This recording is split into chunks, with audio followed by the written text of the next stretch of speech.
Alright, so we're missing some parts for the GTO. Not good, but we just go home. This is home. Try not to puncture tires. See that butte in the very far corner? Can't be any farther away. That's a Parisian. That's a rare model. Usually it's a 242 or something like that. This is just a 2. That makes it pretty valuable. The trunk's in pretty decent shape. If you don't look at like that, if you need a trunk for a Parisian, it's there. I don't think there's a whole lot more left on it. Now, these doors, what I need is the rail that the glass sits in. Don't know if it's in there or not. So if the door is somewhat the same. GTO door is 50 inches. Uh-oh. 2 inches short. Must be cold out. Anyway, I'm gonna take the door. I'm gonna take this quarter glass just because of the screws and whatever else I might be missing. These look pretty clean. And then I'm gonna take those brackets for the seat. And I think that's about it.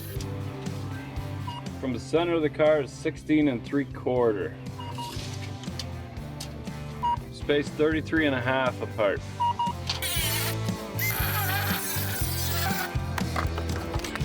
Bust those hinges off. I'm just gonna take the door with me. Here we go.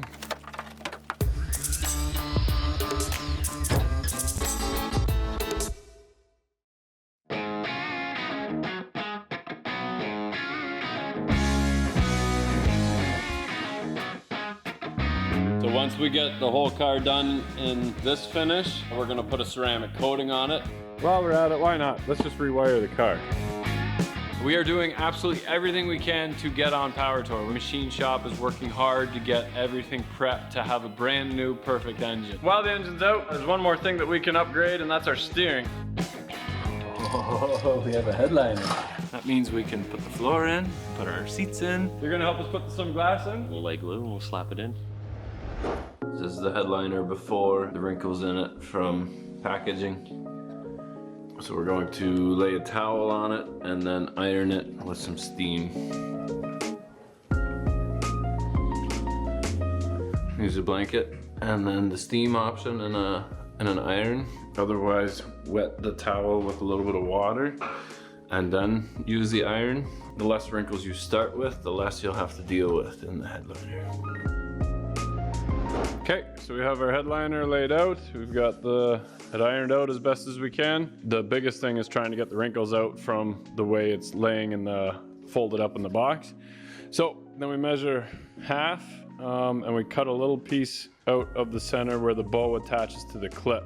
You have trouble getting it in the clip with the felt on it. And I actually had to shave a little bit out of the clip to make it fit. So measure from side to side. And I cut a little piece out. I got 29 inches is the center. Cut a little piece out. Then the bows, I just took a little bit of paint, spray painted the bow so that I know that my clip is right there.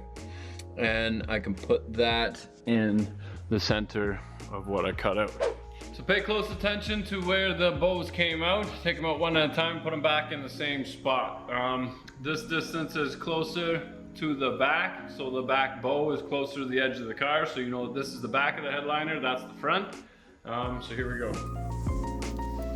Now for the center bow, I put the screws in without the light in there. There's no bow for this one, but by putting the screws in the spot for the dome light, I can feel it, and then I know where to cut, because I actually have to cut into the headliner, which is kind of scary to put my dome light in. We're gonna start with the back bow. You can see where the white mark is. So line that up with what I cut.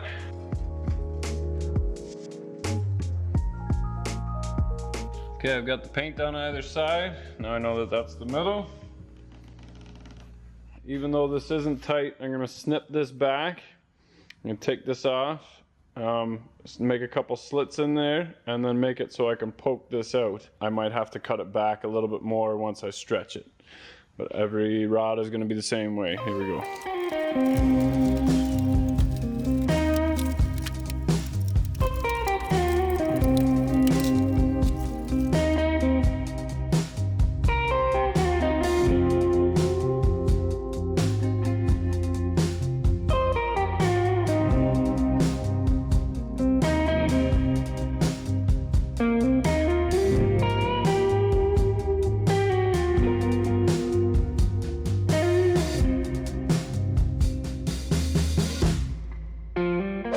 Okay, so that's not bad. I don't have any clips on this side, which is why it's wrinkly here. But there's an issue because I got a hoop here and a hoop here, nothing here, and then another hoop here and there. Those will all be pulled tight when I put that strip on there, but I have to cut the corner there because it's a corner. Same with this corner. But because the hoops go through the strip here, when I pull it tight, it follows the contour of the hoop, which is right tight in the corner there. I can't do that here because it's going to make a straight line from here to here. Now I notice this little piece right here, can you see that? There's a little steel bar right there, and it's able to slide back and forth. Push this bar back, make a slit here, shove it in here, pull it with needle nose, and then tighten her up. Good as gold. I don't know what this spot is. Have to try and clean that out. It's not my hands are nice and clean, I swear. So we've got lots of these little clamps here holding, pulling it as tight as we possibly can. At some point though, you have to make a cut. When you're confident, cut the corner because it can't go around this pillar.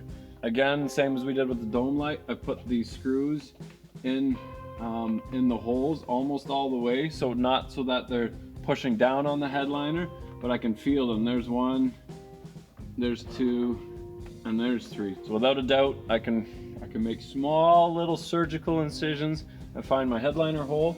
But for now, we'll cut the corner and cross our fingers that you don't go too far. Now, one thing that I don't have is this plastic pillar to cover. If anybody knows where to get those, I cannot find them online.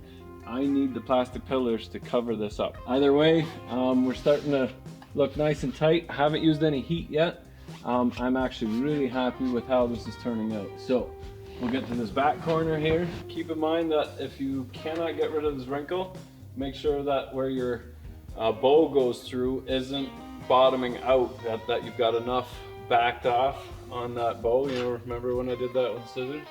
You want to make sure that that doesn't restrict you, because you will never get that out.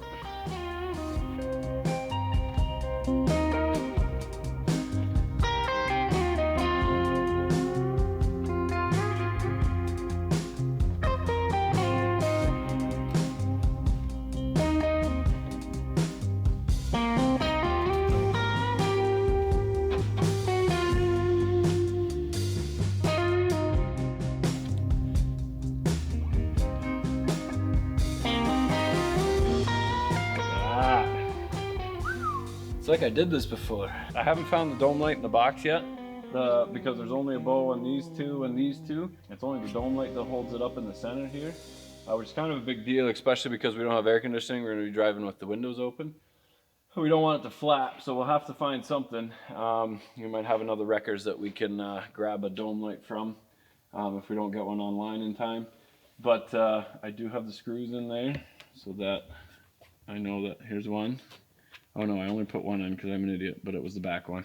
And I took a picture of it before I covered it up too to make sure that it was the back one. I don't cut the hole on the opposite side. So here we go. Okay, so I folded this over and I put the screw in the back of this strip.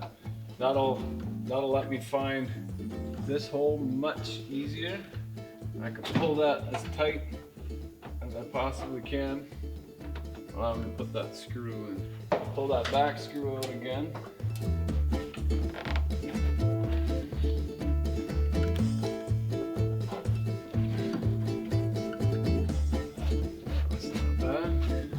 Okay, so this strip is holding the headliner tight at the back on the back windsail there. But if you notice my clips are way above my screwdriver if you follow the line through. And that's because they're pinching this this edge here. But when I pull this tight and secure it with the trim and the door, it's not really gonna end up on the clip. It's gonna be tight up against the bottom of that sill there. Actually, I think we're tight everywhere. Oh, we're gonna put that other strip on the other side. We're gonna stop and we're gonna think for a minute how this is gonna work. So hold on.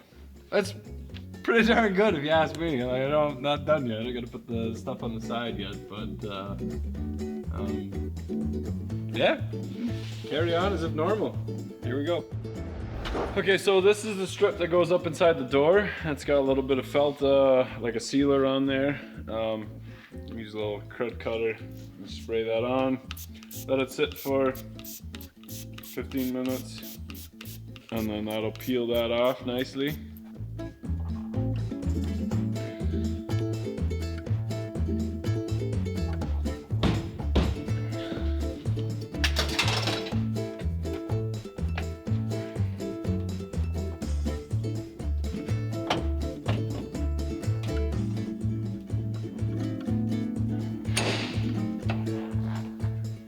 That goes there.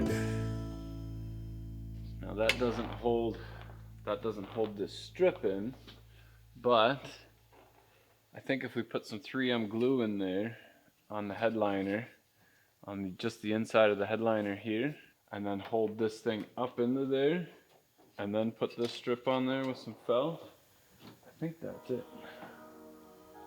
Okay, let's do that. Okay, so what we did was, I remembered that we had this little strip here, and this strip actually pinches it pretty tight too. So I can pull the strip down a little bit at a time. There's another metal, the door jamb seal goes in a metal strip here. We got this 3M weather stripping gasket adhesive. You want stuff that has a lot of danger signs on it and warning signs on it, and then it actually works. So we took an old piece and just kind of glued it together. This was about 10 minutes ago, 15 minutes ago. And that works pretty good. It's not leaking through, just a little bit through the holes there. But I put quite a bit on it, so we can put a little less on it. I'm gonna pull this down and then put the 3M glue right in the seam where it gets pinched. That's probably the tightest spot for it. And then I'll leave some random small spots where the screws will hold this tight as well. Let that sit for just a couple minutes, and then we'll just tuck that up. And those of you who don't know, Rich is a bit of a perfectionist. He's been polishing the outside of his car for probably about 100 hours now to get it there, and he's probably not going to rest on the inside of his eye. So yeah, that's glued in. It looks tight. You're gonna have to clean the whole car because I'm still getting fingerprints on it, but you can spend a good 10 hours cleaning it. Get some Q-tips and some fancy little dusters, like fancy rich people do. There's a couple small wrinkles here, and heat gun will take those out. At this point, we can tuck the front of our headliner into the nail strip. It's got little teeth in it that we just push on it and try to catch the teeth front and back. If you see this tooth here, we have to pull the headliner tight and push it behind that and have that tooth hold the headliner in place. Basically, we got to go along and do that for every tooth, making sure that we grab it, but it doesn't really want to grab that well.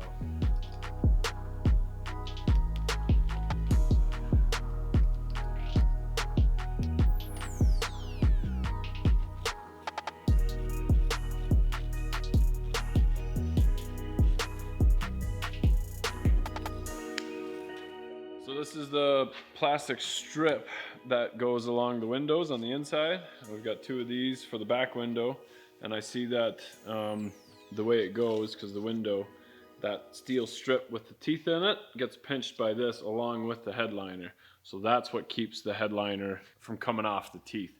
If I would have siliconed it or put spray foam in there to force it down around the teeth, we wouldn't have gotten these in.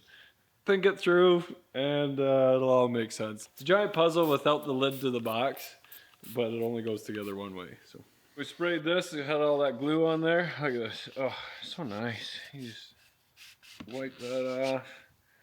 No messing around. Haven't tried it out on gaskets and that yet. I might have to get a little screwdriver for the thicker stuff, but you can see the glue. See all that glue? Look at that. Oh, where have you been all my life? All right, so I can feel 1 screw, 2 screw, 3 screws. So very easy, without a doubt, that's where it is.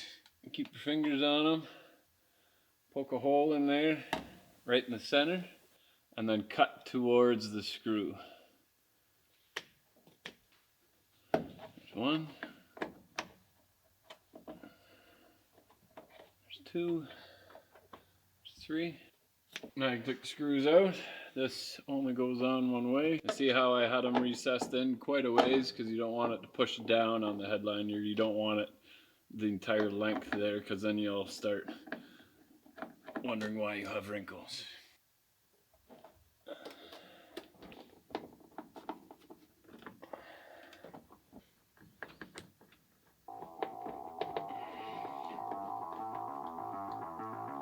Perfect.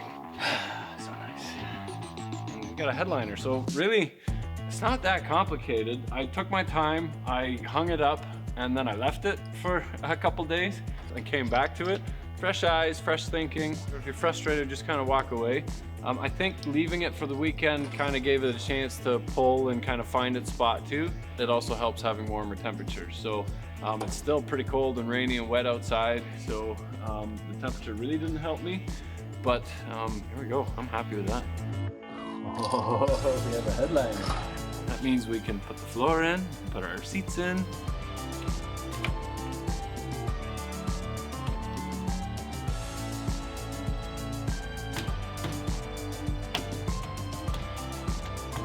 I think I'm missing the other one. All right, next stage. We're here with Adam from Froggy's Auto Glass. Good to see you, Rich. You're gonna help us put some glass in? Yeah, we're gonna fit this glass. We're gonna put a little primer down, and then we're gonna dry fit the glass, see where our alignments are at, and then we'll lay glue and we'll slap it in. We're about to lay down the primer, and we're just capturing this area here around the pinch weld, because that's where the glue is gonna sit. And it's gonna help and reassure we get a solid bond. So these are the clips that the trim snaps into, the metal hard trim. And they're missing because when Rich bought this car, all the trim work was off. Trying to put this back together properly. But these are brand new, they're primered, they won't rust. Galvanized underneath, not sure, but regardless, much needed in order to properly attach the trim work. Now you don't want to nick the paint. Oh, there we go. Yep, we're on. There's a groove on the back side of the trim that locks it all in place. We ran out of these nubs. So I think we found another box of clips. You just screw them in. Okay, so now we just have to put the bottom of the glass in, put our hands around, drop it in without hitting any clips, make sure that it's the right windshield, and don't scratch the car and don't break the glass. Put your hand on the inside. Yeah. Yeah, and we're just gonna, yep, and then just come down gently. How far are you from the pillar? I just cleared the clips. And we're probably gonna do the glue line body side. So you come up. Okay, I got the bottom.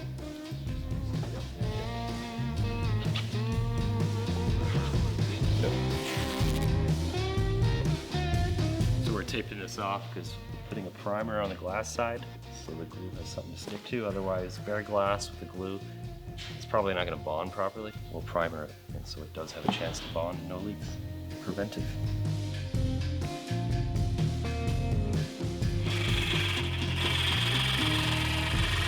This is a Milwaukee cordless caulking gun, and it works fantastic. I'm doing this manually.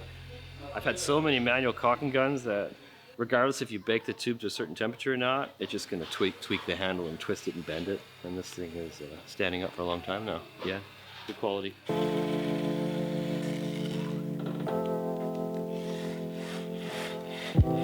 I love the viscosity of this glue. And I'm out with Sika from now on, and I don't have any leaks unless the car's rusty. Yeah. We got a good track record at Froggy's Auto Glass. And that's what matters.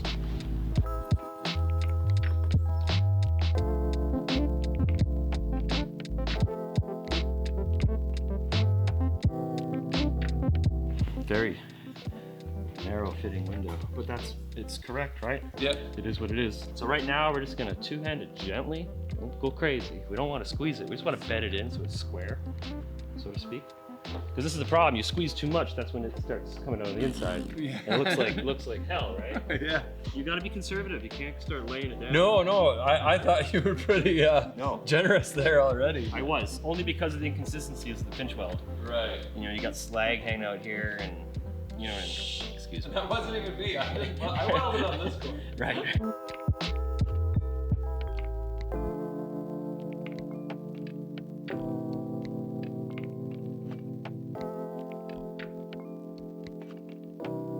So here's the primer we're applying, just on the window side.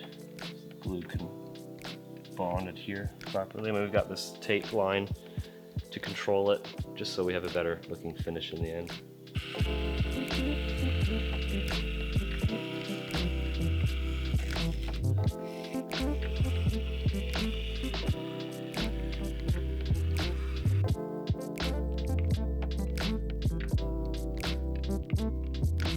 The GTO is coming together.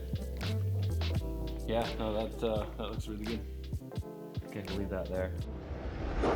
So the back window trim is actually the only trim we didn't replace because it was in good shape and I knew that I could spend 38 seconds buffing each piece. So you can see the scratches on this. We'll try and buff that out. This is actually just a buffing wheel for aluminum, but I find it works pretty good for stainless as well. You really have to hold on to it, and this will spin this way, so I can run my trim on it this way. If you do it the wrong way, it'll catch it and it'll throw you, and you'll go to the hospital and see your nice nurse friends, and you don't want that.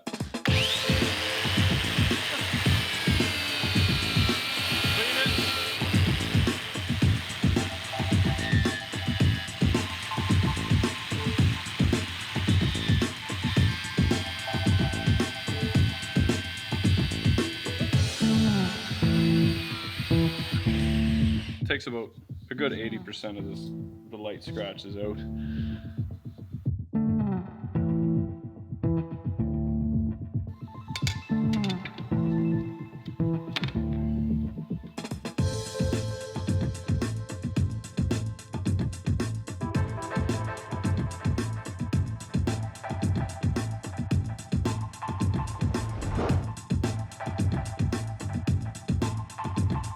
Okay, got the back seat in temporarily just so I can figure out where those little brackets go. I scribed that. I don't know if you can see that. Little bracket, peekaboo. I scribed that so we can weld those in place. I gotta cover up all the paint with blankets. Pull the seat back out again, weld the holes. Okay, for the seats, it only has the holes for the right side, so we've already poked a hole in there. One hole goes through the front mat, 2 holes go in for the back mat. I got the seats in. We didn't make a video on it, but Daddy thought it would be a good, fun activity for me and the kids to put the seats in, but we're not putting them on camera ever. Can you see Daddy? Yeah. Daddy, can I make a video? Some of that footage isn't working out because my kids were holding the camera, but the floor pans only had bolts on the very outside, so they don't have the pre-drilled holes on the inside rail.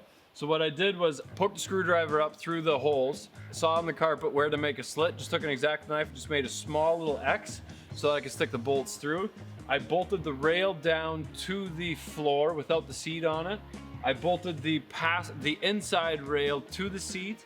Then I put the seat on top and bolted it to the rail that was already bolted to the floor, and put my inside rail, matched it up front to back to the outside rail, and then just drilled the holes and poked the bolts through.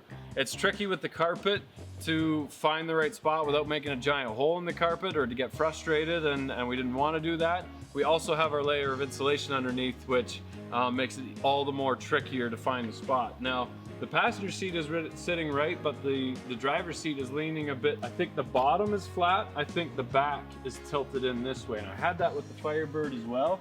I might have to adjust that, but that's one of those things. We can do that later. The seat's in.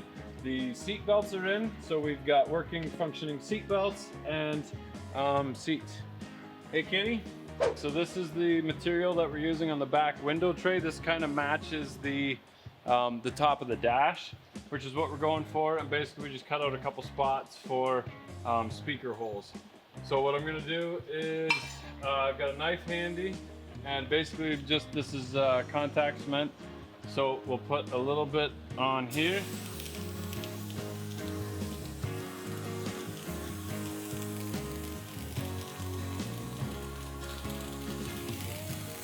Put the same amount on here.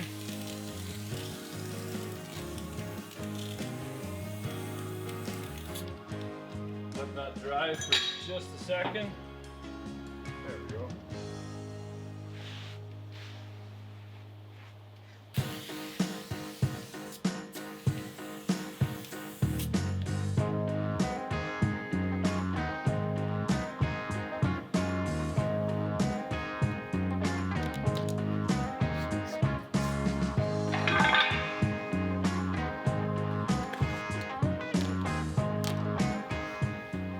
that sit for a minute.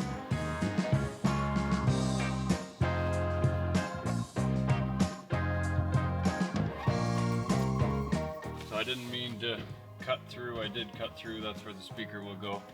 We'll add speakers, just not today. Okay, so we're going to be replacing the rubber in the quarter window and then the felt in here. Somehow this window has to come apart because this swivel goes through the rubber. You can't replace the seal without removing the quarter window and disassembling it. So you can do it one of two ways. There's 2 screws here. You can take this part off and you can finagle it enough. There's also a screw right here. So you can take this one out. It'll pop apart enough that you can slide the window out. And we'll take the screw off and we'll pull the window out. This felt, very straightforward, just pull it out. It's not glued or anything. It's got a little lip that it sits in, and basically just push it back in. When that's done, let's take that apart. 2 washers and then 2 on the inside. I'm gonna take the whole thing apart. Nice and crusty. There we go. All of the seals and all the trim, everything that, pretty much everything for Pontiac, we bought from Ames. You could basically build an entire Pontiac from Ames. It's pretty disgusting, actually. Now this is the little seal that we're going to replace. Keep in mind of which way it's pointing. Your window closes into it from this way, so it seats into here. So there is a left and a right to these ones when you pick them up.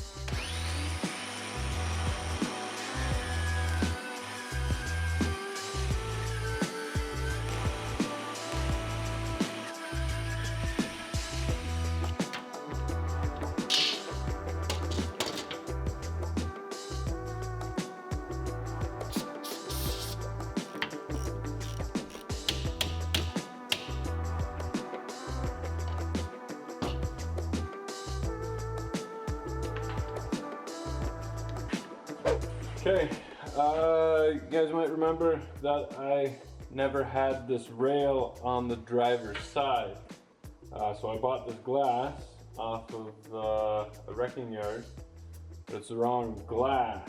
So then I got I do have the glass, I needed the rail though. Unfortunately, I got the rail for the passenger side, I need the driver's side. Mike, thank you very much.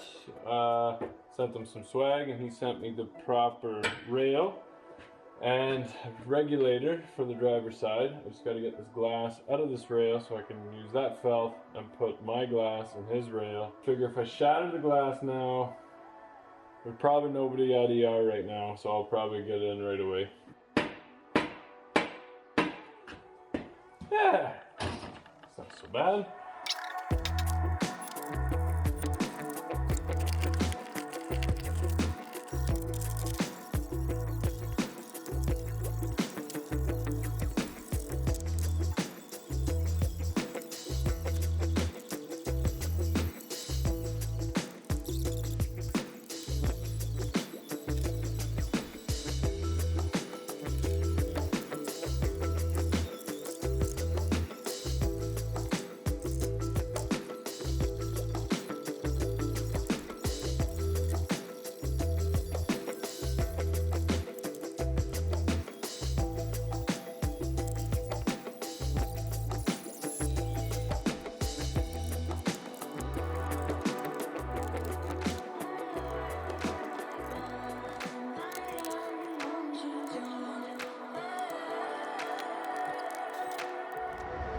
Okay, so while the engine's out, there's one more thing that we can upgrade, and that's our steering. And we really want to upgrade our steering because Jacob Ross Davis, you can follow him on Instagram, works for Hot Rod. He's done the tour already to make sure that the traffic is able to get through. There's no bridges out, things like that. And he recommended with some really nice pictures that you have very good steering and very good brakes. There's a lot of windy roads through the mountains and down mountains, and these old cars kind of handle like crap. I've had a 68 Firebird, a 69 Mustang. We took a 69 GTO to Hoogie's wedding, and there's a lot of turns to make those wheels go from lock to lock. 1,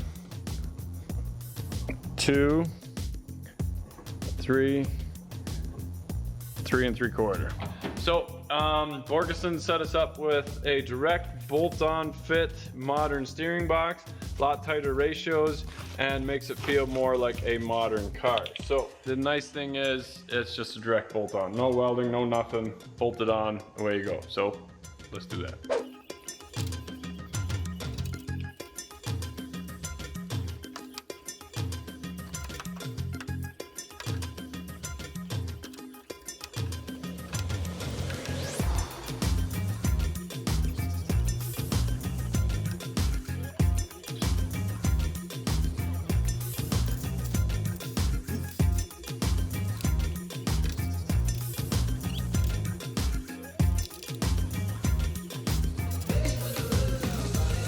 Okay, let's see. Let's start with the spoke here. So that's all the way to the left. That's 1, 2, 2.5, if that. Pretty cool. So that's much better than, what was it, 3.5, 3 3/4? Can't wait to try that on the road. I gotta be careful that she doesn't climb into the trailer because she's gonna be going for a long road trip. Because we're all loaded up, packed up.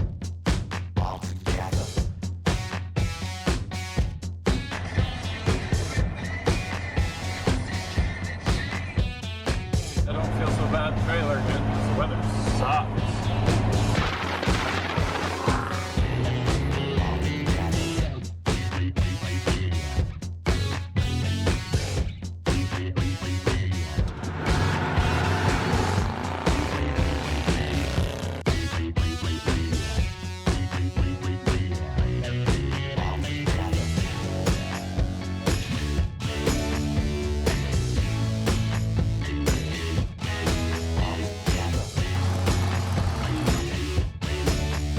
Fun is racing Eric the Car Guy. Greetings, viewers.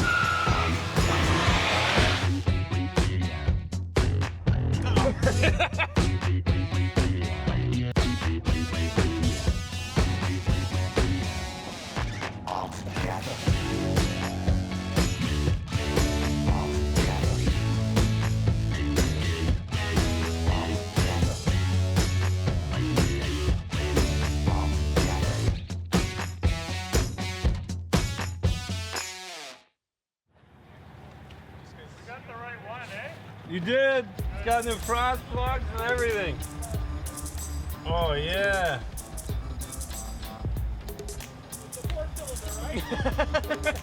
Bye Kitty, don't do anything stupid while I'm gone. Okay?